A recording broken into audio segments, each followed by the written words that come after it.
ಈಗ ಪತ್ರವನ್ನ ಓದೋಣವಾ? ಗುರುಜಿ, ಬಹುಶಃ ಇಂತಹ ಪತ್ರ ಇದೇ ಮೊದಲ ಬಾರಿಗೆ ನಾವು ಓದ್ತಾ ಇರೋದು. ಸೆಂಟ್ರಲ್ ಜೈಲಿನಿಂದ ಬಂದಿದೆ ಈ ಪತ್ರ. ಈ ಪತ್ರವನ್ನ ಬರೀತಿದ್ದಾರೆ ಅಲ್ಮೇಲು ಅವರು. ಗುರುಗಳೇ ನಮಸ್ಕಾರ. ನಾನು ಅಲ್ಮೇಲು ಅಂತ. ನಮ್ಮ ಮನೇಲಿ 3 ಜನ ಹೆಣ್ಮಕ್ಳು, ಒಬ್ರು ಮಗ ಅಷ್ಟೇ ಇದ್ದಿದ್ದು. ನಮ್ಮ ಮನೇಲಿ ಬಹಳ ಬಡತನ ಇತ್ತು. ಹಾಗಾಗಿ ಆಂಧ್ರದಲ್ಲಿ ನೆಲೆಸಿದ್ದಂತಹ ಒಬ್ರಿಗೆ ನಾನು ಮದ್ವೆ ಮಾಡಿಕೊಟ್ರು. ನಾವು ಮತ್ತೆ ಇಲ್ಲಿ ಬೆಂಗಳೂರಿಗೆ ವಲಸೆ ಬಂದ್ವಿ. ಅವರು ಕೂಡ ಬಹಳ ಬಡವರಾಗಿದ್ರಂತೆ ಗುರುಜಿ. ಅವ್ರು ಏನೂ ಮಾಡಕ್ಕಾಗ್ದಿರ ಜಲ್ಲಿ ಚಚ್ತಾ ಇದ್ರಂತೆ. ಅದೇ ಕಾಲಕ್ರಮೇಣ ಗಂಡ ತುಂಬಾ ಕಿರುಕುಳ ಕೊಡ್ತಿದ್ರು, ಹೊಡಿತಾ ಇದ್ರು, ಬಡಿತಿದ್ರು ಅಂತ ಇವ್ರಿಗಿಬ್ರು ಮಕ್ಳಿದ್ರಂತೆ. ಆ ಮಕ್ಳನ್ನು ಕರ್ಕೊಂಡು ಹೋಗಿ ಬಾವಿಗೆ ಹಾರ್ಬಿಟ್ಟಿದ್ರಂತೆ 3 ಜನ. ಆದ್ರೆ ಆ ಮಕ್ಳಿಬ್ರು ತೀರ್ ಹೋಗ್ಬಿಟ್ಟು ಇವ್ರನ್ನ ಎಲ್ಲ ಅಕ್ಕಪಕ್ಕದ ಮನೆಯವ್ರು ಬಚಾವ್ ಮಾಡಿದ್ದಾರೆ. ಮಕ್ಳಿಬ್ರು ಸತ್ ಹೋದ್ರಂತೆ. ಆದ್ರೆ ಗಂಡ ಹೋಗಿ ಪೊಲೀಸಿಗೆ ಕಂಪ್ಲೇಂಟ್ ಕೊಟ್ಟು ಈಗ 7 ವರ್ಷದಿಂದ ಈಕೆ ಜೈಲ್ನಲ್ಲಿದಾರಂತೆ. ಗುರುಜಿ, ನಾನು ತುಂಬಾ ದಡ್ಡಿ, ಯಾವ್ದ್ರ ಬಗ್ಗೆನೂ ಅಷ್ಟೊಂದು ತಿಳುವಳಿಕೆ ಇಲ್ಲ. ಹಾಗಂತ ನೀವು ಕೂಡ ಈ ಪತ್ರ ನಿರಾಕರಿಸಬೇಡಿ ಅಂತ ಬಹಳ ಒಂಥರ ನೊಂದು ಈ ಪತ್ರ ಬರೀತಾ ಇದ್ದಾರೆ ಗುರುಜಿ. ಯಾರು ನನ್ನ ನೋಡಕ್ ಬರಲ್ಲ, ನಾನು ಒಂಥರ ಅನಾಥೆ ಗುರುಜಿ. ದಯಮಾಡಿ ಯಾವ್ದಾದ್ರು ಪೂಜೆ ಮಾಡೋದ್ರಿಂದ ನಾನು ಈ ಪಾಪ ಕಳಿಯತ್ತಾ ದಯಮಾಡಿ ತಿಳಿಸ್ಕೊಡಿ. 7 ವರ್ಷದಿಂದ ಬಹಳ ಕಠಿಣ ಶಿಕ್ಷೆ ಅನುಭವಿಸ್ತಾ ಇದ್ದೀನಿ ಅಂತ ಹೇಳ್ತಿದ್ದಾರೆ. ಅಲ್ಮೇಲಮ್ಮ, ನೀವು ಕಾರಾಗೃಹದಲ್ಲಿ ಇದ್ದುಕೊಂಡು ಕೃಷ್ಣ ಪರಮಾತ್ಮ ಹೇಗೆ ಅಲ್ಲಿ ಜನನವಾದನೋ, ಅಲ್ಲಿ ದೇವಕಿ ತಾನು ತನ್ನ ಅಣ್ಣನಿಂದ ಬಹಳ ನರಳಿ ಅಲ್ಲಿ ವಾಸುದೇವ, ಅಯ್ಯೋ ನನ್ನ ಮಕ್ಕಳನ್ನ ಈ ರೀತಿಯಾಗಿ ನಾನು ಕಾರಾಗೃಹದಲ್ಲಿ ಇಡಬೇಕಲ್ಲ ಅನ್ನೋ ಯೋಚನೆ ತಾವು ಹೇಗೆ ಇಟ್ಕೊಂಡಿದ್ರೋ ಅದೇ ರೀತಿ ನೀವು ನಿಮ್ಮ ಮಕ್ಕಳನ್ನ ಬಾವಿಗೆ ತಳ್ಳಿ ತದನಂತರ ಜೀವಂತವಾಗಿ ಇವತ್ತಿಗೂ ಇದ್ದೀರಾ ಅಂದರೆ, ಜೀವಂತವಾಗಿರ್ತಕ್ಕಂಥ ಒಂದು ಹೆಣವು ಹೇಗಿದೆಯೋ ಹಾಗೆ ನಿಮ್ಮ ಜೀವನವೂ ಆಗೋಗಿದೆ ಕಾರಾಗೃಹದಲ್ಲಿ. ಅಂದರೆ ಕಲ್ಲು ಮನಸ್ಸು ಮಾಡ್ಕೊಂಡ್ಬಿಟ್ಟು ದಡ್ಡಿ ಅಂತ ಪಾಪ ಹೇಳ್ಕೊಂಡಿದ್ದೀರಾ. ಆದರೆ ಒಂದು ವಿಚಾರ, ಜೀವನದಲ್ಲಿ ಕರ್ಮ ಅನ್ನೋದು ಹೋದ ಜನ್ಮದ ಕರ್ಮ, ಈ ಜನ್ಮದ್ದಲ್ಲ. ಆದರೆ ಹೋದ ಜನ್ಮಲ್ಲಿ ಮಾಡಿರ್ತಕ್ಕಂಥ ಈ ಪಾಪಕರ್ಮಗಳು ಏನಿತ್ತು ಅನ್ನೋದು ಗೊತ್ತಿಲ್ಲದೆ ಇಷ್ಟೊಂದು ಅನುಭವಿಸ್ಬಿಟ್ಟಿದ್ದೀರ. ಆದರೆ ಈ ಜನ್ಮದಲ್ಲಾದರೂ ಪುಣ್ಯ ಬರ್ತಕ್ಕಂಥ ಅವಕಾಶವನ್ನು ಮಾಡಬೇಕಾದ್ರೆ ಕಾರಾಗೃಹದಲ್ಲಿ ಪೂಜೆ ಪುನಸ್ಕಾರವನ್ನು ಮಾಡತಕ್ಕಂಥ ವಿಧಾನ ಇದೆ. ನೀವು ಮಾಡ್ಬೋದಾದ ಇಷ್ಟೇ. ಕಾರಾಗೃಹದಲ್ಲಿ ಔದುಂಬ್ರ ವೃಕ್ಷ ಇದ್ದೇ ಇರುತ್ತೆ, ಬೇವಿನ ಮರ ಇದ್ದೇ ಇರುತ್ತೆ, ಅರಳಿ ಮರ ಇದ್ದೇ ಇದೆ. ಆದರೆ ಈ ಅರಳಿ ಮರ, ಈ ಬೇವಿನ ಮರ ಅಥವಾ ಯಾವುದೇ ಕಾರಣಕ್ಕೂ ಔದುಂಬ್ರ ಅಂದರೆ ಹತ್ತಿ ಮರ ಅಂತ ಇದೆಯಲ್ಲ, ಈ ಮರದ ಕೆಳಗೆ ಸೀತಮ್ಮನವರು ತಾನು ತನ್ನ ಕಾಲವನ್ನ ಗಂಡನಿಂದ ದೂರ ಕಳೆದಾಗ ನೀವು ಆ ಗಂಡನ ಮುಖಾಂತರವಾಗಿ ಬಂದಿರತಕ್ಕಂಥ ಕಷ್ಟಕ್ಕೆ ಇಷ್ಟೆಲ್ಲ ಒದ್ದಾಡ್ತಿದ್ಯಮ್ಮ. ಅದರಿಂದ ಅಷ್ಟೊಂದು ಕಷ್ಟಕ್ಕೆ ನೀನು ಹಾಕಿರ್ತಕ್ಕಂಥ ಶಾಪದ ಮುಖಾಂತರವಾಗಿ ಖಂಡಿತವಾಗ್ಲೂ ನಾನು ಆ ದೇವರಲ್ಲಿ ಪ್ರಾರ್ಥನೆ ಮಾಡ್ತೀನಿ, ಇಂಥವ್ರಿಗೆ ಅತಿ ಶೀಘ್ರದಲ್ಲಿ ಸಾವು ಬರಬೇಕು, ಇಂಥ ಸಾವು ಬರಬಾರ್ದು.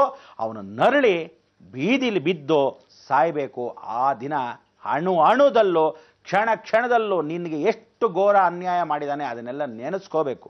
ಅದಕ್ಕೆ ನಾನು ಒಂದು ಸಲಹೆ ಕೊಡ್ತೀನಿ, ಜೀವನ ಪರ್ಯಂತ ನೀನು ಅಲ್ಲಿ ಕಾರಾಗೃಹದಲ್ಲಿ ಇರೋಕ್ಕೆ ಅವಕಾಶವಾಗೋದಿಲ್ಲ. 7.5 ವರ್ಷದಲ್ಲಿ ಮಧ್ಯದಲ್ಲಿ 1.5 ವರ್ಷಗಳ ಕಾಲ ಅಥವಾ 2 ವರ್ಷಗಳ ಕಾಲ ಕನಿಷ್ಠ ಪಕ್ಷ ನಿನಗೆ ಮಾಫಿ ಆಗುತ್ತೆ. ಯಾಕೆಂದರೆ ಗುರು ಬುಧನ್ನ ನೋಡ್ತಾನೆ, ಶನಿ ಕರ್ಮಾಧಿಪತಿ ಅತಿ ಶೀಘ್ರ ಕಾರಾಗೃಹದಿಂದ ದೂರ ತಳ್ತಾನೆ ಅಂತ.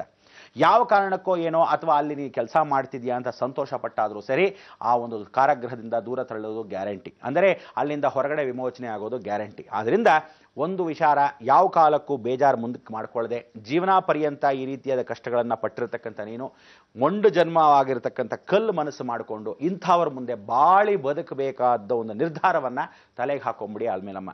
ಅದಕ್ಕೋಸ್ಕರ ಆ ಜೀವನಕ್ಕೆ ಹಾಕ್ಕೊಂಡು ಔದುಂಬ್ರ ವೃಕ್ಷದ ಹತ್ರ ಒಂದು ಹಣತೆಯ ದೀಪವನ್ನು ಕನಿಷ್ಠ ಪಕ್ಷ ಹಚ್ಬೋದು. ಯಾರನ್ನಾದರೂ ಜೈಲರ್ನೋ ಯಾರನ್ನಾದ್ರೂ ಕೇಳಿಕೊಂಡು ಆ ದೀಪವನ್ನು ಹಚ್ಚಕ್ಕೆ ಅವಕಾಶ ಮಾಡ್ಕೊಳ್ಳಿ. ಸಾಯಂಕಾಲದಲ್ಲಿ ಹಚ್ಚಕ್ಕಾಗದೇ ಇದ್ದರೆ, ಪ್ರತಿದಿನ ಹಚ್ಚಕ್ಕಾಗದೇ ಇದ್ದ ಪಕ್ಷದಲ್ಲಿ ಎಣ್ಣೆಗೆ ಖರ್ಚು ಅದು ಇದು ಅಂತಿದ್ದರೆ ತಿಂಗಳಲ್ಲಿ 1 ಪೌರ್ಣಮಿ 1 ಅಮಾವಾಸ್ಯೆ ಸಿಕ್ಕೇ ಸಿಗತ್ತೆ. ಅದಕ್ಕೆ ಔದುಂಬ್ರ ವೃಕ್ಷದ ಹತ್ರ ಹಚ್ಚಬೇಕು. ಅಕಸ್ಮಾತ್ ಅರಳಿ ಮರ ಆದರೆ ಬೆಳಗಿನ ಜಾವದಲ್ಲಿ ಪ್ರಾತಃ ಕಾಲದಲ್ಲಿ ಹಚ್ಚಬೇಕು. ಬೇವಿನ ಮರದ ಕೆಳಗೆ ಏನು ಪ್ರಾರ್ಥನೆ ಮಾಡ್ಕೋಬೇಕು ಅಂದರೆ, ಕರ್ಮಗಳನ್ನು ಈ ರೀತಿಯಾಗಿ ಕೊಟ್ಟಿರ್ತಕ್ಕಂಥ ನನಗೆ, ಹೆಣ್ಣಿನ ಜನ್ಮ ಆಗಿರ್ತಕ್ಕಂಥ ನನಗೆ, ನನ್ನ ಮಕ್ಕಳು ತೀರು ಹೋಗಿದ್ದಕ್ಕೆ ಅವರ ಪಾಪಕರ್ಮಗಳನ್ನ ಕಳ್ಕೊಳ್ಳೋಕ್ಕಾಗಲ್ಲ. ಯಾಕೆಂದರೆ ಕರ್ಮ ಸೇವೆಗಳನ್ನು ಮಾಡಿಲ್ಲ, ಅವರಿಗೆ ಪುಣ್ಯಾಜನ ಮಾಡಿಲ್ಲ, ದೇಹ ಹೊಟ್ಟೋಗಿರೋದ್ರಿಂದ ಕರ್ಮ ಸಂಸ್ಕಾರಗಳನ್ನು ಮಾಡಿಲ್ಲ. ಆದ್ದರಿಂದ ಈ ಕರ್ಮ ನಮಗೆ ಬರಬಾರ್ದು, ಆ ಮಕ್ಕಳಾದರೂ ಮುಕ್ತಿಯನ್ನು ಪಡೀಲಿ, ಜೀವನ ಪರ್ಯಂತ ಈ ರೀತಿ ಒಳ್ಳೇದಾಗಲಿ, ನಾ ಬಂದ ಮೇಲೆ ಆ ಕಾರ್ಯವನ್ನು ಮಾಡ್ತೀನಿ ಅಂತ ಯಮಧರ್ಮರಾಜನ ಇವತ್ತಿನ ದಿವಸ ನಾವು ಏನು ಬೇಡ್ಕೊತಾ ಇದ್ದೀವಿ, ಅಯ್ಯೋ ಅಂತಕ್ಕಂಥವಳು ಪಾಷಾಣ ಗೌರಿ ವ್ರತ ಮಾಡಿದ್ಲು. ಅದಕ್ಕೆ ಏನೇನು ಮಾಡಬೇಕು, ಹತ್ತಿರದಲ್ಲೇ ಹುತ್ತಾ ಇರುತ್ತೆ, ಆ ಜೈಲು ಕಾರಾಗೃಹ ಭಾಳ ದೊಡ್ಡದಾಗಿದ್ದರೂ ಪಕ್ಕದಲ್ಲಿ ದೂರದಲ್ಲಿ ಹುತ್ತಾ ಇರುತ್ತೆ, ಆ ಮಣ್ಣು ತೊಗೊಂಬಂದು ನೀರಲ್ಲಾದರೂ ಕಲಿಸ್ಕೊಳ್ಳಮ್ಮ. ಕಲಿಸ್ಕೊಂಡು ಒಂದು ಸ್ವಲ್ಪ ಗೋಪುರ ಆಕಾರದಾಗ ಮಾಡಿಕೊಂಡು ಬೇವಿನ ಮರದ ಹತ್ರ ಇಟ್ಟು ಅದನ್ನು ಪ್ರಾರ್ಥನೆ ಮಾಡ್ಕೊಳ್ತಕ್ಕಂಥ ವಿಧಾನ. ಅದನ್ನು ಯಾವ ಕಾಲಕ್ಕೂ ಮುಚ್ಚಿಡಬೇಕು, ಪೂಜೆ ಆದ ತಕ್ಷಣ ತಿರುಗಿ ತೆಗೆದಿಟ್ಕೋಬೇಕು, ಮುಚ್ಚಿಡಬೇಕು, ತೆಗೆದಿಟ್ಕೋಬೇಕು. ನೀ ಎಲ್ಲಿರ್ತೀಯೋ ಅಲ್ಲಿ ಮಲಗೋ ಸ್ಥಳದಲ್ಲಿ ತಳಭಾಗದಲ್ಲಿ ಇಟ್ಕೋಬೇಕು. ದೇವಿನೇ ಸ್ವತಃ ಸ್ವಪ್ನದಲ್ಲಿ ಬಂದು ನಿನ್ನ ಕಾರ್ಯಕ್ಕೆ, ನಿನ್ನ ಕಷ್ಟಕ್ಕೆ ಎಲ್ಲ ದೂರ ಮಾಡ್ತಾಳೆ. ನಾನು ಸ್ವತಃ ಯಾವತ್ತಾದರೂ ಅನುಕೂಲವಾದ ಪಕ್ಷದಲ್ಲಿ ಖಂಡಿತ ಬಂದು ನಿನ್ನಷ್ಟು ಪರಿಹಾರವನ್ನು ಕೊಟ್ಟಕ್ಕೆ ವ್ಯವಸ್ಥಿತವಾಗಿ ಏನು ಅನುಕೂಲ ಆಗುತ್ತೋ ನಮ್ಮ ಕೈಲಾದ ಸಾಧ್ಯ ಮಟ್ಟಿಗೆ ನಾನು ಮಾಡ್ತೀನಿ. ಇದು ಮಾತು ಸತ್ಯ ಸತ್ಯ ಸತ್ಯ. ಅಲ್ಮೇಲೂ ಅವರೇ ಬಹಳ ನೊಂದಿದ್ದೀರಾ, ಪ್ರತಿದಿನ ಕೂಡ ನಿಮ್ಮ ಕಾರ್ಯಕ್ರಮ ನೋಡ್ತೀವಿ ಅಂತ ಹೇಳಿದ್ದೀರಾ. ನಿಜವಾಗ್ಲೂ ನಮಗೆ ಖಂಡಿತ ಸಂತೋಷ ಆಯಿತು. ನಿಮ್ಮಂತಹ ನೊಂದಿರೋರಿಗೆ ನಮ್ಮ ಈ ಕಾರ್ಯಕ್ರಮದ ಮುಖೇನ ಸ್ವಲ್ಪ ಆದರೂ ವಿರಾಮ ಸಿಗತ್ತೆ ಅಂತಂದ್ರೆ ನಿಜವಾಗ್ಲೂ ಈ ಕಾರ್ಯಕ್ರಮ ಮಾಡಿ ಧನ್ಯ ಅಂತ ಅನ್ಸುತ್ತೆ. ಧನ್ಯವಾದಗಳು ಪತ್ರವನ್ನ ಬರೆದಿದ್ದಕ್ಕಾಗಿ. ಗುರುಜಿ, ಇನ್ನೊಂದು ಪತ್ರ ಬಂದಿದೆ. ಚಂದ್ರ ಲೇಔಟ್ನಿಂದ ಲೇಪಾಕ್ಷಿ ಅವ್ರು ಬರೀತಿದ್ದಾರೆ. ಅವ್ರು ಕೇಳಿದ್ದಾರೆ, ಚಿಕ್ಕವರಿಗೆ ಪಾದ ಮುಟ್ಟಿ ನಮಸ್ಕಾರ ಮಾಡಬಾರ್ದು, ಅದು ಒಳಿತಲ್ಲ ಅಂತ ಹೇಳ್ತೀರಾ. ಅದೇ ಕನ್ಯಾದಾನ ಮಾಡುವಾಗ ವಧುವಿನ ತಂದೆ ತಾಯಿ ವರನಿಗೆ ಕಾಲ್ ತೊಳಿಬೇಕು ಅಂತ ಹೇಳ್ತಾರೆ. ಇದು ಎಷ್ಟು ಮಟ್ಟಿಗೆ ಸರಿ ಅಂತ ಯಾರು ಕೇಳಿರೋದು ಪ್ರಶ್ನೆ? ಲೇಪಾಕ್ಷಿ. ಲೇಪಾಕ್ಷಿ, ನೀವು ಮಾಡಿರೋ ತಪ್ಪು ಏನು ಅಂದರೆ ಇಷ್ಟೇ. ಚಿಕ್ಕ ಮಕ್ಕಳಿಗೆ ಅಂದರೆ ದೊಡ್ಡವರು ಚಿಕ್ಕವ್ರಿಗೆ ನಮಸ್ಕಾರ ಮಾಡಿದ್ರೆ ಆಯುಸ್ಸು ಕಮ್ಮಿ ಆಗುತ್ತೆ, ಕ್ಷೀಣ ಅಂತ. ಬಾಲಿಕಾ ಪೂಜೆ ಅಂತ ಮಾಡ್ತೀವಿ, ಅಂದರೆ ಬಾಲಗ್ರಹ ದೋಷವನ್ನು ಪರಿಹಾರ ಮಾಡ್ಕೊಂಡ ನಂತರ ಬಾಲಿಕಾ ಪೂಜೆ, ಅದೇ ಕನ್ಯಾ ಪೂಜೆ ಅಂತ ಕರಿತೀವಿ. ಚಿಕ್ಕ ಚಿಕ್ಕ ಹೆಣ್ಣು ಮಕ್ಕಳನ್ನ ಕರೆದು ಲಕ್ಷ್ಮೀ ಪೂಜೆ, ಅಂದರೆ ಸಾಕ್ಷಾತ್ ಈ ಸಪ್ತಮಾತೃಕೆಯರು ಬ್ರಾಹ್ಮಿ, ವಾರಾಹಿ, ಕೌಮಾರಿ, ಇಂದ್ರಾಣಿ, ವೈಷ್ಣವಿ, ಮಾಹೇಶ್ವರಿ, ಚಂಡಿಕಾ, ದುರ್ಗಾ ಪರಮೇಶ್ವರಿ ಅಂತ ಹೇಳಿ ಅವಳನ್ನ ಸ್ಮರಣೆ ಮಾಡಿಕೊಂಡು, ಓ ಈ ಬಾಲ್ಯದಲ್ಲಿ ಬರ್ತಾಳೆ ಬಾಲ ತ್ರಿಪುರ ಸುಂದರಿ ಅಂತ ಅಮ್ಮನವರ ಹೆಸರಲ್ಲಿ ಸ್ಮರಣೆ ಮಾಡ್ಕೊತೀವಿ. ಯಾಕಂದರೆ 5 ವರ್ಷಕ್ಕಿಂತ ಚಿಕ್ಕ ಮಕ್ಕಳು ದೇವರ ಸಮಾನ ಅಂತ ಒಂದು. ಎರಡನೇ ಭಾಗ, ಅವ್ರ ಮುಗ್ಧ ಮನಸ್ಸಿನಲ್ಲಿ ಯಾವ ಕಾಲಕ್ಕೂ ಕಲ್ಮಶ ಇಲ್ಲದೆ ಇರೋದ್ರಿಂದ ಆ ಮನಸ್ಸಿಗೆ ಪರಿಪೂರ್ಣವಾಗಿ ಭಗವಂತ ಹೊಸ ರೂಪವನ್ನು ಕೊಟ್ಟು ಆ ದೇಹಕ್ಕೆ ಕಳೆದಾಗ ಯಾವತ್ತು 5 ವರ್ಷ ಕಳೆಯುತ್ತೋ ತದನಂತರವೇ ಆ ಮಕ್ಕಳಿಗೆ ಏನಾದರೂ ಯಾರಾದರೂ ತುಂಬಿದ್ರೆ 5 ವರ್ಷದೊಳಗಿರತಕ್ಕಂಥ ಮಕ್ಕಳಿಗೆ ಯಾವ ಕಾರಣಕ್ಕೂ ಕಲ್ಮಶ ಇರಲ್ಲ. ಅದಕ್ಕೆ ಆ ನಮಸ್ಕಾರವನ್ನು ಮಾಡಿ ಕನ್ಯಾ ಪೂಜೆ, ಹುಡುಗರಿಗಾದ್ರೆ ವಟು ಪೂಜೆ ಅಂತ ಮಾಡ್ತೀವಿ. ಮದುವೆ ಮಾಡೋ ಸಮಯದಲ್ಲಿ ಕನ್ಯಾ ಪೂಜೆ ಅಂತ ಕನ್ಯಾದಾನ ಮಾಡಬೇಕಾದ್ರೆ ಮಾವಂದ್ರು ಅಳಿಯಂದ್ರು ಲಕ್ಷ್ಮೀ ಸ್ವರೂಪವಾಗಿರ್ತಕ್ಕಂಥ ಹೆಣ್ಣು. ಯಾಕೆಂದ್ರೆ ಅವಳು ಮಾಂಗಲ್ಯ ಧಾರಣೆ ಮಾಡೋಕ್ಕೆ ಮೊದಲು ಅವಳು ಗೌರಿ ಪೂಜೆಯನ್ನು ಮಾಡ್ಕೋಬೇಕು. ಯಾಕೆ ಗೌರಿ ಪೂಜೆಯನ್ನು ಮಾಡ್ಕೊಂತಾಳೆ ಅಂದರೆ, ನಾನು ನಿತ್ಯ ಸುಮಂಗಲಿ. ಅವಳು ಈ ಕಾಲದಲ್ಲಿ ಆ ಕಾಲದಲ್ಲಿ ಎಷ್ಟು ಸಂಸ್ಕಾರ ಇತ್ತು ಅಂದರೆ, ನಿಜವಾಗ್ಲೂ ಇವಳು ಪ್ರತಿವತನ, ನಿಜವಾದ ಸಂಸ್ಕಾರವತಿನ ಜೀವನದಲ್ಲಿ ಯಾರಿಗೆ ಗೊತ್ತು. ಆದರೆ ಒಳ್ಳೆ ಹೆಣ್ಣು ಮಕ್ಕಳು, ಒಳ್ಳೆ ಜೀವಂತವಾಗಿರ್ತಕ್ಕಂಥ ಅನುಗ್ರಹ, ಒಳ್ಳೆ ಸಂಸ್ಕಾರವಂತರು ಇನ್ನೂ ಜೀವಂತವಾಗಿದ್ದಾರೆ.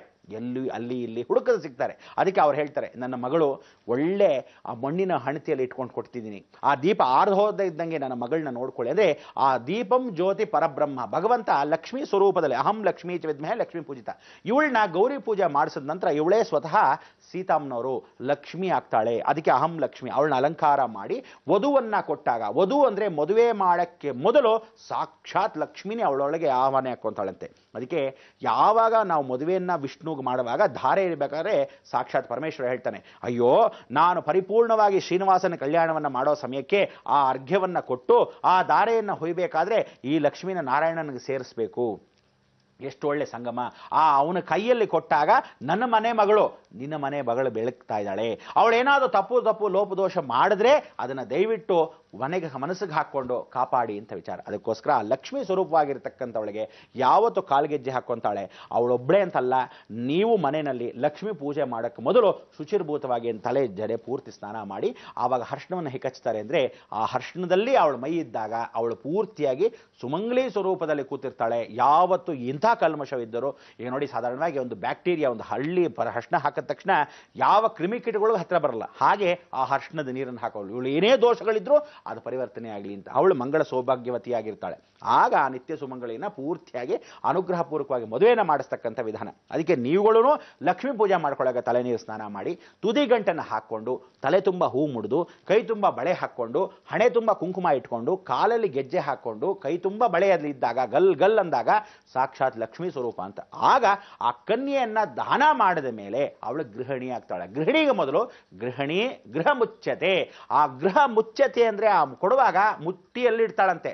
ಮುಷ್ಟಿಯಲ್ಲಿದ್ದವಳನ್ನ ಕೈ ತೊಳೆದ್ರೆ, ಕಾಲು ತೊಳೆದ್ರೆ ಯಾವ ಪಾಪ ಪುಣ್ಯಗಳು ಬರ್ತಕ್ಕಂಥ ವಿಧಾನ. ಅದಕ್ಕೋಸ್ಕರ ಆ ಕೈ ಕಾಲು ತೊಳೆಯೋ ಪ್ರಶ್ನೆ ಅಂತಲ್ಲ, ಅದು ಅಲ್ಲಿರ್ತಕ್ಕಂಥ ವಿಧಾನ ಏನಂದರೆ, ಸಂಸ್ಕಾರಗಳಲ್ಲಿ ನಾನು ಶುಚಿರ್ಭೂತವಾಗಿ ನನ್ನ ಲಕ್ಷ್ಮಿಯನ್ನು ನಿಮ್ಮ ಮನೆಗೆ ಸೇರಿಸ್ತಾ ಇದ್ದೀನಿ ಅನ್ನೋದೇ ಶಾಸ್ತ್ರ ಸಂಪ್ರದಾಯ. ಅಷ್ಟು ಬಿಟ್ಟರೆ ಇದ್ರ ಯಾವ ಕಾರಣಕ್ಕೂ ನೀವು ಈಗೋಗಳಿಟ್ಕೊಂಡು ಅವ್ರ ಕಾಲು ತೊಳೆದ್ರೆ ಹೇಗೆ, ಇವ್ರ ಕಾಲು ತೊಳೆದ್ರೆ ಹೇಗೆ ಅಂತಲ್ಲ.